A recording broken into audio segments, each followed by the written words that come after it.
They called me a fool, but my fiancé's family used me to cheat the wealthy. So I made one move that made their dynasty collapse piece by piece. I, a 28-year-old custom motorcycle builder, never imagined my hands-on craft would lead me into a web of corporate deception. 5 years ago, I started this journey in my garage with nothing but a beat-up Sportster and some basic tools. Now, I run a 4,000-square-foot shop downtown with 3 employees and an 18-month waiting list. My clients aren't just motorcycle enthusiasts. They're millionaires, Fortune 500 CEOs, celebrities, and tech executives who want something completely unique that screams, "I have so much money, I can pay someone to build my exact vision from scratch." That's where Sophie came into the picture. At 26, she embodied old money sophistication. Her family owns Romano Auto Group, a chain of 12 luxury car dealerships across 3 states, built by her father, Vincent. We met 18 months ago at a charity bike show.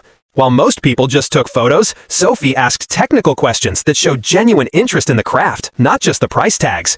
After a few weeks of dating, she started visiting the shop regularly, bringing coffee, asking about projects, never complaining. My clients liked her too. She was great at remembering personal details, which helped me build trust with them. In custom motorcycle work, relationships are everything. It's not just about the bikes, it's about connections. Our relationship progressed quickly. We were together for 18 months, engaged for 4, with a spring wedding planned at her family's exclusive country club. It felt like we were building something real, something authentic. Last Saturday changed everything. I was at the Steel Horse Rally, a massive bike show that draws serious collectors from all over the country. Sophie came along to help with the booth and handle the crowd while I talked shop with potential clients.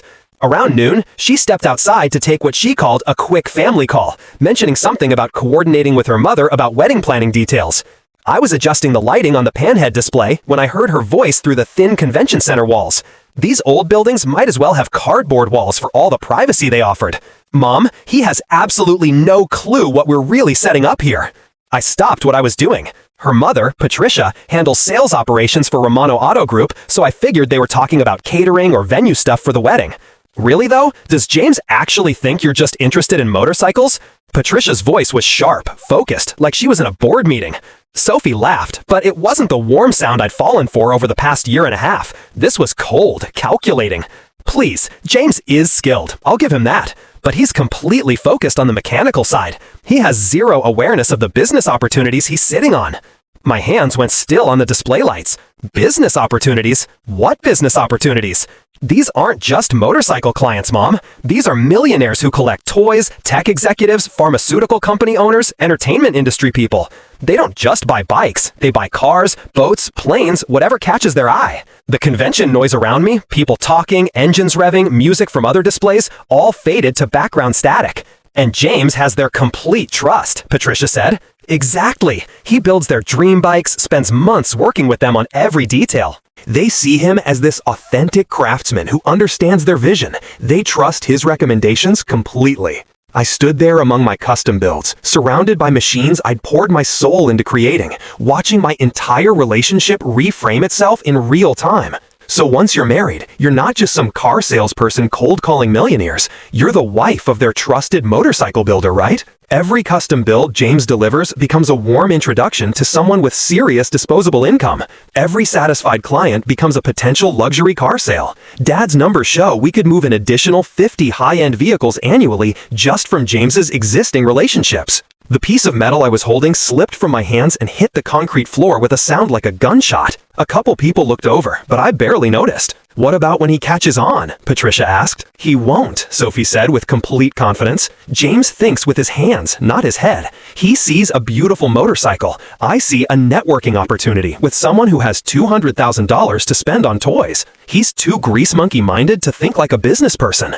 They kept talking for another 10 minutes about market penetration and client conversion strategies, something about how many luxury vehicles they could move through strategic relationship building and leveraging existing trust networks. I heard every word, more from shock than any kind of planning. When Sophie finally came back inside, I was calmly adjusting the bike positioning like nothing had happened. My hands were steady, my voice was normal. But inside, everything had shifted. "How's it going in here?" she asked, that bright smile I'd trusted completely for 18 months plastered on her face. "Good crowd," I managed to say. "I can't wait until we're married," she said, squeezing my hand. "Think of all the amazing people we'll meet through your work." She was right about meeting amazing people, just not the way she planned. As I stood there pretending everything was fine, I was already formulating a plan. They thought I was a simple-minded craftsman they could manipulate. They were about to learn that sometimes the most dangerous person in the room is the one everyone underestimates. 2 weeks after the Steel Horse rally, I found myself trapped in a bizarre double act. Sophie continued her supportive fiancé routine while I pretended to be the clueless grease monkey she believed me to be.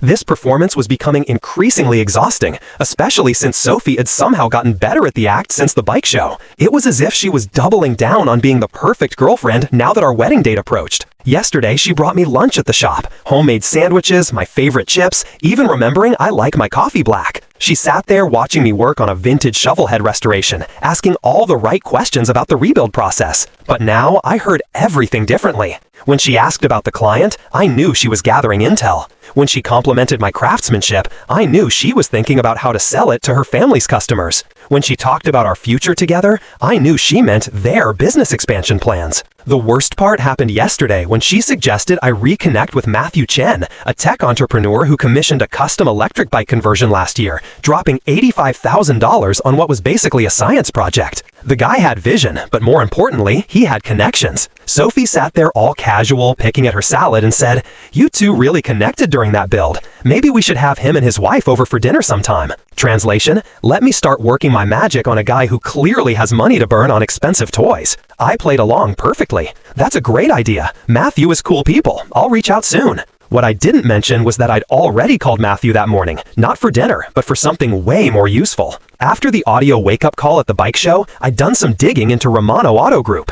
What I discovered was a disturbing pattern. They targeted successful business owners, extracted client information, then undercut or stole their customers. I found 3 custom car builders, a luxury boat dealer, and 2 high-end gun shop owners with similar stories. Romano's people would play friendly, learn the business, then use that knowledge against them. And guess whose business Romano had tried to infiltrate 6 months ago? Guess who had to hire lawyers when Vincent started casually reaching out to Matthew's clients about their transportation needs? I called Matthew from a diner outside town, somewhere neutral where I could talk freely. "James Morrison," he said when he picked up. "Good to hear from you, man. How's that Sportster project coming along?" See, Matthew was working on a side project, building a custom Sportster for weekend rides. We'd been talking about it for months, planning out modifications, sourcing parts. The guy had specific ideas about what he wanted. "Actually, Matthew, I'm calling about something else. I have information about Romano Auto Group that I think you'd find really interesting." There was a long pause. Then, "I'm all ears, brother." I sent him the audio file that afternoon. It took about 20 minutes to upload the whole thing.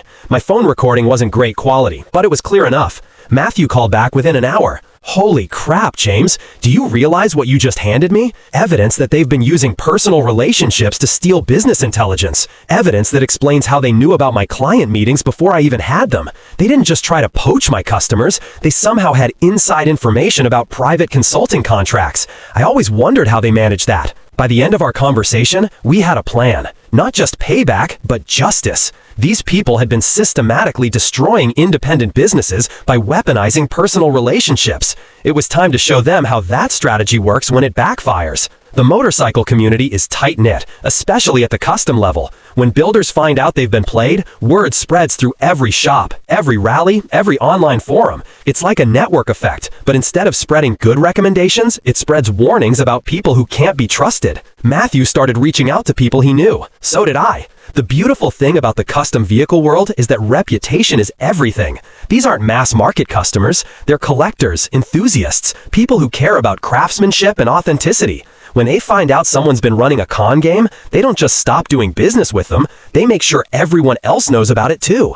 We weren't trying to destroy Romano's dealerships. That would hurt innocent employees who probably had no idea what Vincent and Patricia had been doing. We were doing something more targeted. We were going to make them irrelevant in the custom vehicle world, cut them off from the high-end clients they'd been trying to exploit. Sophie thought she was marrying into my professional network. What she didn't realize was that my network was about to discover exactly who the Romano family really was. The funny part was that Sophie had been pushing harder on the networking angle since the bike show. 3 days ago, she suggested I should really get to know the Peterson family on a personal level. They commissioned an insane custom chopper last year, a $200,000 build with more chrome than a Las Vegas casino. They seem like such interesting people, Sophie said. Maybe we could have them over for a barbecue or something.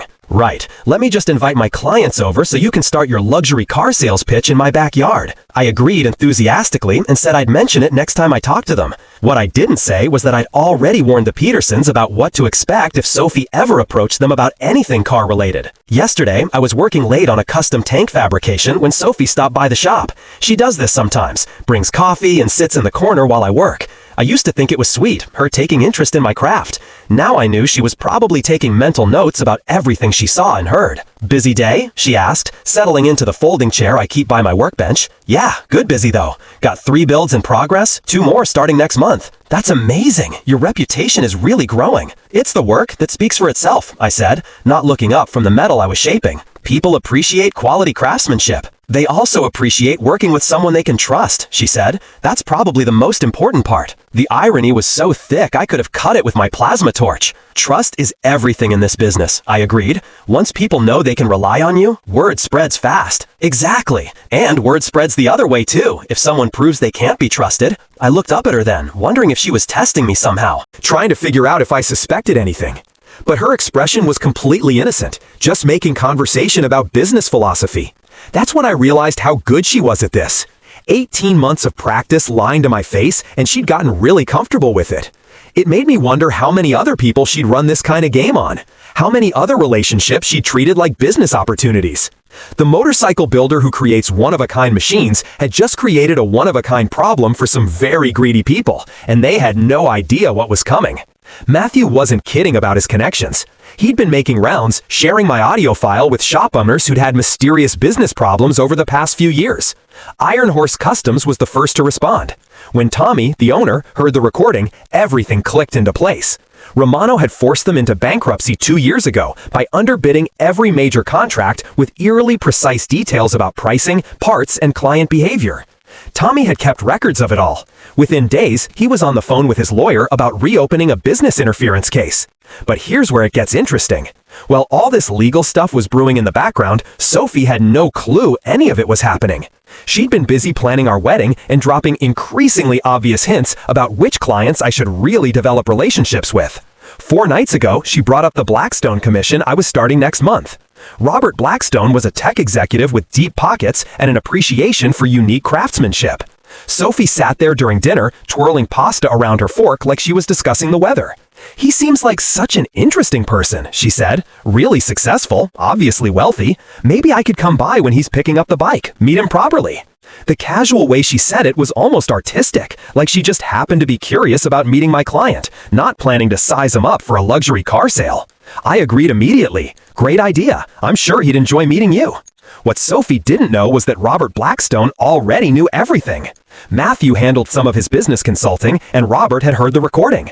He knew exactly what Sophie was planning to do when they met. More importantly, he was planning to document the whole interaction. See, Robert didn't get rich by accident. He's the kind of guy who thinks 3 moves ahead and keeps detailed records of everything. When Matthew explained what the Romano family had been doing to local businesses, Robert got very interested in helping set a trap. The beautiful thing about wealthy collectors is that they talk to each other. Robert's connected to every high-end client in my network, either directly or through mutual connections.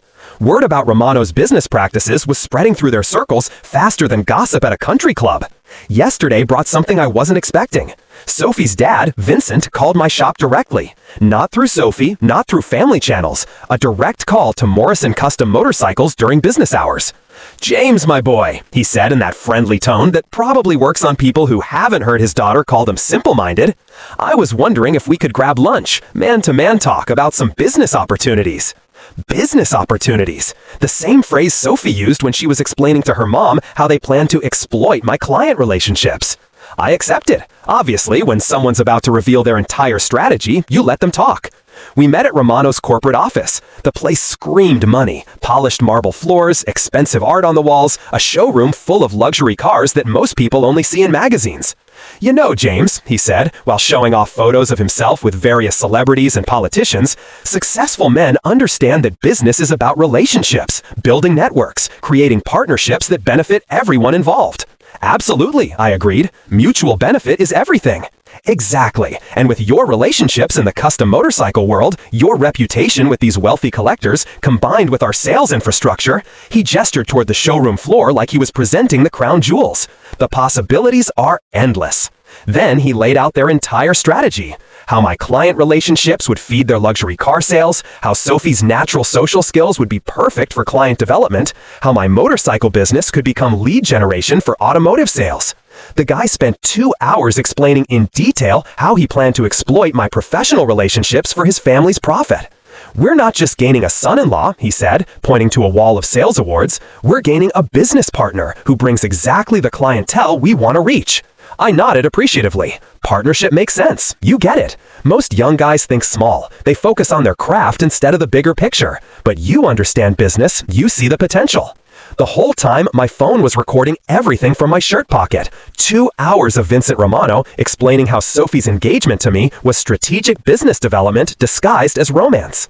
When I got back to the shop, Sophie had called 3 times and left multiple texts asking how the meeting went. She was trying to sound casual, but I could hear the eagerness in her voice when I called back. "How was your meeting with Dad?" she asked. "Very enlightening," I said. "He shared some interesting ideas about business expansion." "What kind of ideas?" "I think he should explain his vision to you directly, family strategy and all." She pressed for details, but I kept deflecting. Let her wonder what Daddy had revealed. Let her stress about whether their target was getting suspicious about the whole operation. The thing that gets me is how confident they are about this whole scheme. Vincent spent our entire lunch assuming I'd be thrilled to learn about their plans, like I should be grateful for the opportunity to have my life's work turned into their sales funnel. Sophie's the same way. She genuinely believes she's doing me a favor by introducing me to her family's business acumen, like I'm some kind of naive craftsman who needs their sophisticated guidance to understand the real value of what I've built. They see my relationships with clients as assets to be leveraged, not friendships and professional connections built on mutual respect and shared passion for motorcycles. To them, every custom build I deliver is just a warm introduction to someone with disposable income. Tomorrow, Robert Blackstone comes by to check progress on his dyno build and discuss some modifications he wants. Sophie's planning to stop by the shop around the same time to see how the project's developing. She has no idea she's walking into a carefully planned demonstration of exactly how her family's business practices look from the victim's perspective. She showed up at my shop right on schedule, looking polished and professional with her tablet in hand, hair perfect, outfit calculated to look approachable but expensive. She was ready to transform a simple bike pickup into her personal networking opportunity, completely clueless that Matthew had briefed Robert on exactly what to expect. I was putting finishing touches on Robert's dyno when he arrived. He walked around it slowly, checking every detail, nodding appreciatively at the craftsmanship. "This is incredible work, James. You've outdone yourself." That's when Sophie made her entrance. Not obvious about it, just happened to be stopping by to see how things were going. She introduced herself to Robert with that warm smile that had fooled me for 18 months. Robert played his part perfectly. "You must be James's fiancée. Matthew mentioned you're interested in the automotive industry." Sophie's eyes lit up like she just spotted a winning lottery ticket. "Yes, I'm hoping to get more involved in luxury vehicle sales. I'd love to hear about your experience with different brands." "Well," Robert said casually, pulling out his phone, "why don't you tell me about Romano Auto Group first? Matthew shared some interesting information about your family's business practices." I watched Sophie's face change as Robert hit play on Matthew's audio compilation. Not just my original recording from the bike show, but Vincent's office confessions and testimonials from other affected business owners, all edited together into a comprehensive exposé of Romano manipulation tactics. The sound quality was crystal clear. Sophie's voice explaining her client conversion strategy, Vincent detailing how they plan to exploit my relationships, Patricia discussing market penetration through strategic marriage positioning. All of it. "This is you, isn't it?" Robert asked as Sophie's recorded voice filled my shop, discussing how she planned to exploit my customer relationships for car sales. Sophie went pale, then red, then pale again, like watching someone cycle through every stage of panic in real time. She tried to grab for Robert's phone, but he smoothly stepped back. That's taken completely out of context," she stammered. "James is overreacting to some casual family conversation. This is private information that was recorded illegally." Robert Blackstone didn't get worth $200 million by being easily fooled. Actually, this sounds like a systematic business strategy to exploit personal relationships for corporate gain. Matthew's shown me documentation of similar tactics your family used against other local businesses. That's when I stepped forward, still holding a shop rag, keeping my voice completely calm. Our relationship is fine, Sophie. I just thought Robert should understand what kind of business arrangement he'd be supporting if he worked with Romano Auto Group. Sophie completely lost it, started screaming about illegal recordings, about me being jealous of her family's success, about how I destroyed her future over nothing. The nothing part was rich. 18 months of systematic deception apparently qualifies as nothing in her world. "You're psychotic," she screamed, tears streaming down her face. "I loved you. We were going to build something amazing together, and you've ruined everything because your fragile ego couldn't handle that my family is successful." Robert was filming the whole meltdown on his phone, not even trying to hide it. Sophie was so caught up in her rage that she didn't notice. Or maybe she was past caring. "This isn't about your family's success," I said, still calm. "This is about using fake relationships to steal business intelligence." "Fake relationships? We've been together for over a year. I was going to marry you." "You were going to marry my client list. There's a difference." That's when she completely snapped, started throwing things, grabbed a wrench off my workbench and hurled it at the wall. Kicked over a trash can, screamed something about how I'd pay for this betrayal. Robert just kept filming. When Sophie finally stormed out, slamming the shop door so hard it rattled the windows, Robert looked at me and grinned. Well, that was educational. I'm definitely sharing this with my network. Within hours, the video was circulating through business networks and motorcycle forums, not just locally. This thing went regional, then national. Turns out, the story of a custom motorcycle builder exposing his fiancée's family business scam resonated with a lot of people. The fallout hit immediately. Tommy's lawsuit was joined by other shop owners who'd been screwed by Romano's tactics. The business interference case gained serious momentum when prosecutors realized the pattern might constitute organized fraud. But the real damage was reputational. The custom vehicle world is surprisingly connected at the high end. Everyone knows everyone, and trust is everything. Within days, Romano went from respected dealership group to industry liability. Vincent called me that evening, his voice shaking with rage. "You little snake, do you have any idea what you've done? That video is everywhere. Our reputation is destroyed." "Your reputation destroyed itself, Vincent. I just documented it. 20 years building this business, and you ruined it over hurt feelings? Sophie's devastated. Patricia is getting calls from our board of directors demanding explanations." The next morning brought Patricia to my shop, looking like she hadn't slept. Expensive suit wrinkled, makeup smudged, the kind of desperation that money can't fix. "You've humiliated our entire family," she said, hands shaking. "Sophie is my daughter. How could you do this to her?" "I didn't do anything to Sophie. I exposed what she was doing to me. She loved you. This was just business strategy. Smart families think strategically. You've blown everything out of proportion." That was the moment I realized they still didn't get it. Even with their world crashing down around them, they saw the problem as my reaction, not their actions. To them, 18 months of systematic deception was just business strategy. "Patricia, your daughter spent a year and a half lying to me about her intentions. Your family tried to turn my professional relationships into your sales pipeline. That's not strategy, that's fraud." She tried the guilt trip angle. "Do you know what this is doing to Sophie? She's getting death threats online. People are calling her every name in the book. She's my baby, and you've destroyed her." Sophie destroyed herself when she decided to treat our relationship like a business acquisition. Patricia left without another word, probably realizing that playing the victim wasn't going to work on someone who had recordings of their actual plans. The engagement ring. Sophie threw it at me during her shop meltdown, screaming something about how I could keep it as a reminder of what I'd lost. I sold it that week and donated the money to a small business legal defense fund. Seemed like the right move. The beautiful thing about the motorcycle community is that word travels fast about both good and bad actors. Within 2 weeks, every custom shop, every high-end collector, every serious builder knew exactly what the Romano family had been trying to do. They went from being connected insiders to complete outsiders overnight. Their custom vehicle expansion plans didn't just fail, they became impossible. Sometimes the best revenge isn't planned. Sometimes it's just giving people enough rope to hang themselves, then making sure everyone gets to see the show.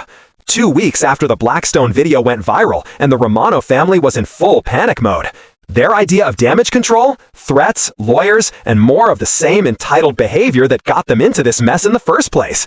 It started with a letter from Romano's corporate attorney, some prestigious firm with a name that takes up half the letterhead. The thing was basically legal intimidation disguised as professional correspondence.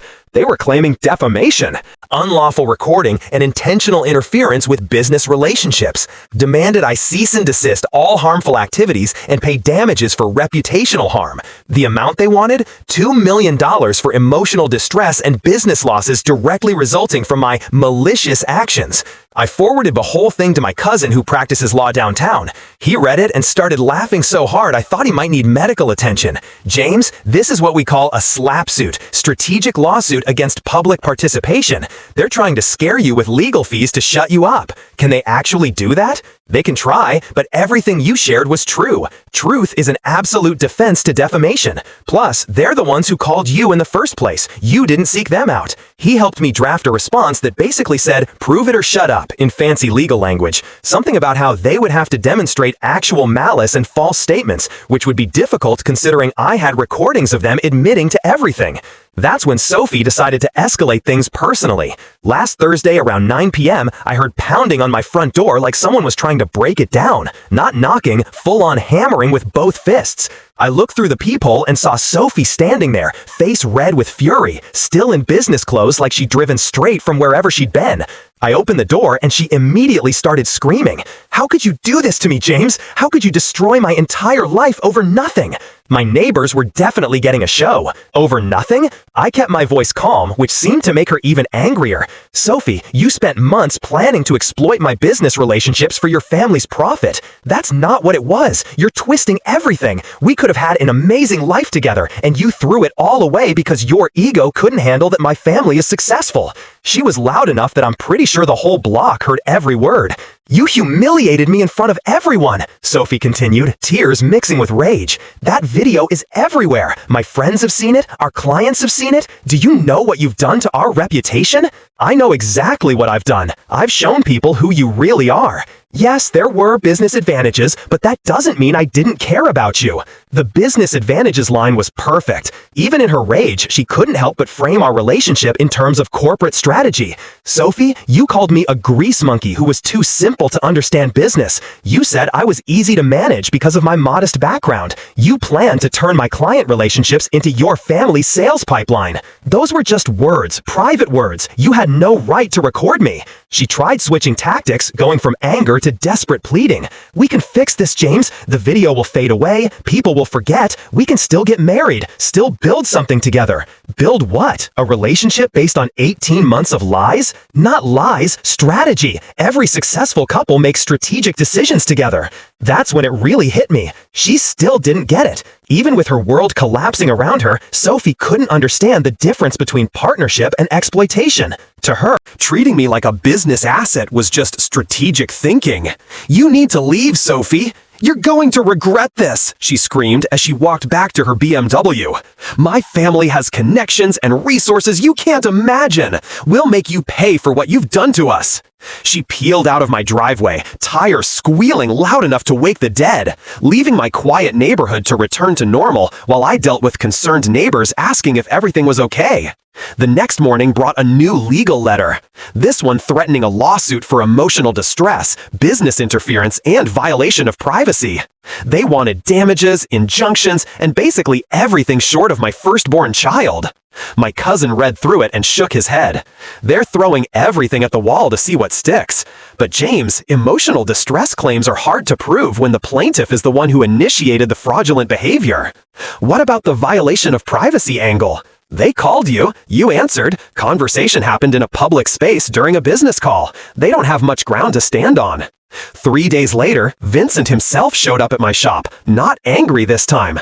He was trying to play the reasonable businessman angle, probably figured the legal threats weren't working, so time to try negotiation. James, this has gone too far, he said, looking around at my bikes like he was appraising inventory. We're family now, or we were supposed to be. Family solves problems together, doesn't air dirty laundry in public. We're not family, Vincent. We never were. I was just your daughter's business acquisition project. You're being dramatic. Sophie cares about you deeply. We all do, but you've hurt us badly with this recording situation. The recording situation? Like it was some kind of technical glitch instead of evidence of systematic fraud. Vincent, you spent 2 hours explaining how Sophie's marriage to me was really a corporate expansion strategy. He waved his hand dismissively. Business talk, brainstorming sessions. You took casual conversation too seriously. Casual conversation about exploiting my client relationships for luxury car sales? About how smart families think strategically? That doesn't mean the feelings weren't real. I realized they were going to keep coming at me with threats, lawyers, and guilt trips until they got a message they couldn't misunderstand. Time to send it clearly. Vincent, I'm going to say this once. Your family tried to run a con on me. You got caught. The consequences are yours to deal with. If you, Sophie, or your lawyers contact me again, I'll release the full recordings, every conversation, every admission, every detail of your schemes, to the press. His face went pale. You wouldn't dare. Try me. He left without another word, probably realizing that threatening someone who has hours of damaging audio evidence isn't the smartest negotiation strategy. The lawsuit threats disappeared the next week. Turns out the possibility of even more embarrassing revelations made them reconsider their legal approach. Amazing how quickly people back down when they realize their victim has better documentation than their lawyers do. 3 months after everything exploded, and I'm finally getting some peace. The Romano family learned the hard way that when you try to manipulate someone who documents everything, you better make sure you're not the one being recorded. Sophie made one final attempt at reconciliation last month, this time by letter. It arrived in a thick envelope, her handwriting on the front like nothing had changed. Inside was a handwritten note on expensive stationery. No apology, just polished manipulation. James, this has gone on long enough. I'm willing to forgive you for the recording incident if you can admit you overreacted. We both said things in anger, but I never stopped caring. I hope you can find it in your heart to move past the misunderstanding and remember what we had. The audacity! She was willing to forgive me for catching her in the act? I kept my response simple. Sophie, you spent over a year pretending to love me while plotting with your family to exploit my business. You called me simple-minded, saw my clients as assets to poach, and thought I'd never find out. This wasn't a misunderstanding. It was a long con. You weren't the victim. You were the architect. We're done. Stay away from me, my shop, and my clients. If your family tries any more legal games or manipulations, I'll make sure every business owner in this region knows exactly how the Romanos operate. She didn't reply. No second letter, no surprise visits, just silence. I watched her vanish the same way she entered, polished, practiced, and pretending to care. I kept one thing from the whole mess. A photo Sophie had taken of me working on a custom panhead last spring.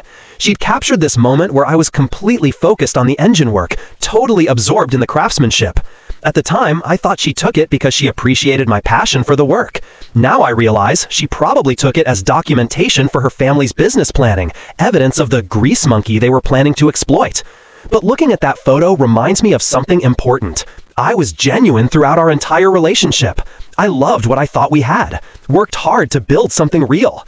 The betrayal wasn't just that they lied, it was that they never saw the value in what was actually there. They were so focused on exploiting my connections that they missed the opportunity for something authentic. Business is good, better than ever actually. The viral exposure brought in new clients who appreciate authenticity and craftsmanship. Matthew Chen became a good friend and occasional business partner. Robert Blackstone sends referrals my way regularly. The motorcycle community has my back like never before. As for the Romanos, last I heard, they're struggling. 3 of their dealerships have closed. Vincent had to step down as CEO amid investigations into their business practices. Sophie moved to another state, probably starting over somewhere. No one knows her family's reputation. Sometimes I wonder if they learned anything from this experience. If Sophie ever looks back and realizes that if she'd just been genuine, if she'd actually cared about the motorcycles, the craftsmanship, or me, she could have had everything she claimed to want. The connections, the success, the relationship. All of it could have been hers without the deception. But that's the thing about people like the Romano family. They're so focused on the shortcut, on exploiting others, that they miss the value of building something real. They saw my client list as a resource to tap, not as relationships built on trust and mutual respect. They saw me as a pawn in their business game, not as a person with my own ambitions and values. The irony is that they called me a fool, a simple-minded grease monkey who couldn't understand business strategy. But in the end, they were the ones who played themselves. They underestimated the power of authenticity in a world full of manipulators. They underestimated the loyalty of a community built on shared passion. And most importantly, they underestimated the person they thought was just a tool in their corporate toolbox. I still build custom motorcycles, still pour my heart into every machine that leaves my shop, still take pride in the craftsmanship and the relationships I build with my clients. The difference now is that I appreciate those relationships even more. I understand how rare and valuable real connections are in a world where so many people are just looking for an angle. The Romano family thought they were using me. They thought they were the predators in this story. But they were wrong. They were just another set of con artists who discovered too late that the person they were trying to exploit was documenting everything. And in the end, it wasn't revenge that brought them down. It was the truth. Simple, documented, undeniable truth. 6 months have passed since the confrontation in my shop, and the landscape of my life has transformed completely. What the Romano family tried to destroy became the foundation of something stronger than I could have imagined. My business has flourished beyond my wildest dreams. The viral exposure of the Romano scheme brought a wave of support from the custom vehicle community. Orders poured in from people who appreciated authenticity and craftsmanship over corporate manipulation. I expanded my shop, hired 2 more builders, and now have a waiting list that stretches nearly 3 years. My clients aren't just buying motorcycles, they're investing in a story, in craftsmanship, in trust. The community response was something I'll never forget. After everything went public, motorcycle clubs, custom builders, and enthusiasts from across the country reached out. Some shared their own stories of being taken advantage of by predatory business practices. Others offered support, referrals, or just kind words. The motorcycle world, which I'd always seen as a collection of individual relationships, revealed itself to be a tightly knit family that looks out for its own. Matthew Chen and Robert Blackstone became more than clients. They became friends and business allies. Matthew introduced me to tech industry contacts who appreciated the same attention to detail in my work that they value in their own fields. Robert connected me with collectors and investors who saw my motorcycles not just as vehicles, but as art. These relationships weren't built on deception or exploitation. They were built on mutual respect and shared values. The legal ramifications for the Romano family continued to unfold. Tommy's lawsuit was just the beginning. As more business owners came forward with similar stories, the case expanded into a major investigation into the Romano Auto Group's business practices. The state attorney general got involved, looking into patterns of fraudulent behavior across their dealership network. Last I heard, Vincent and Patricia were facing multiple charges, including fraud, conspiracy, and unfair business practices. Their legal team was working on plea deals, but the damage was done. Sophie, according to mutual acquaintances, moved to the West Coast and changed her name. She's apparently working in some unrelated field, trying to distance herself from the family reputation. I don't wish her ill will, but I also don't lose sleep thinking about her. She made her choices, and now she's living with the consequences. One unexpected outcome was the formation of what we now call the Craftsman's Collective, a network of custom builders, artists, and small business owners who've been targeted by predatory business practices. We share information, support each other legally when necessary, and refer clients to one another. What started as a response to the Romanos has grown into a movement celebrating authentic craftsmanship and ethical business practices. The country club where we were supposed to get married? I drove past it a few months ago. The Romano family had lost their membership. Their name had been removed from the donor wall. The exclusive circles they'd cultivated had closed ranks against them once their true nature was exposed. In the world of the wealthy and well-connected, reputation is everything, and theirs was in ruins. I kept the photo Sophie took of me working on that panhead. It hangs in my office now, not as a reminder of betrayal, but as a symbol of authenticity. In that photo, I'm completely absorbed in my work, focused on the craft, not thinking about connections or business strategy. That's who I am at my core, a builder, a creator, someone who finds joy in the work itself. Sometimes clients ask about the story behind the viral video. I tell them the truth, that it was about exposing deception and protecting the integrity of the relationships I've built. Most appreciate the honesty. Some even tell me it's why they chose to work with me, because they value authenticity in a world full of people trying to sell them something. The engagement ring money went to a good cause. I donated it to the Craftsman's Collective's Legal Defense Fund, which has helped several small business owners fight back against predatory practices.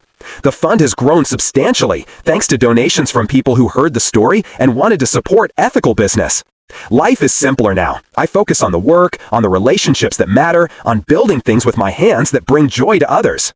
The Romanos thought they were exploiting a grease monkey who was too simple to understand their sophisticated business games.